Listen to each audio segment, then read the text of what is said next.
অধ্যায় 2 ধর্মীয় সম্প্রীতি। ছবিগুলো পর্যবেক্ষণ করে অভিজ্ঞতার আলোকে কোন ধর্মের তা শূন্যস্থানে লিখি।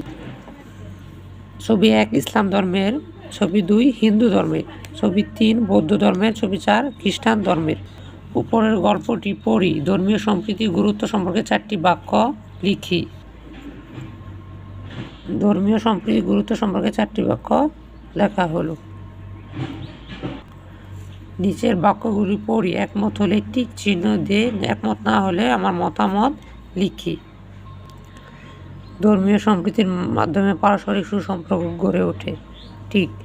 ধর্ম নিয়ে বাড়াবাড়ি সমাজে বিশৃঙ্খলা সৃষ্টি করে না, বিশৃঙ্খলা সৃষ্টি করে। ধর্ম বর্ণ নির্বিশেষে সকলের সহাবস্থানের মাধ্যমে সমাজে উন্নয়ন হয়। ঠিক। ধর্মীয় সম্প্রীতি দিয়ে সহযোগিতা মনোভাব তৈরি হয়। ঠিক। সমাজের শান্তিপূর্ণ পরিবেশ গড়ে তুলতে ধর্মীয় সম্প্রীতির গুরুত্ব নয়, ধর্মীয় সম্প্রীতি গুরুত্বপূর্ণ।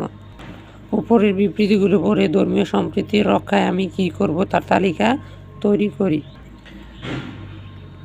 তালিকা তৈরি করা হলো। সকল ধর্মের প্রতি শ্রদ্ধা পোষণ করব, বিপদে আপদে এগিয়ে আসবো, সাহায্য করব, কারো ধর্মীয় অনুভূতিতে আঘাত দেব না, সকল ধর্মের লোকদের মতামতে প্রাধান্য দিব।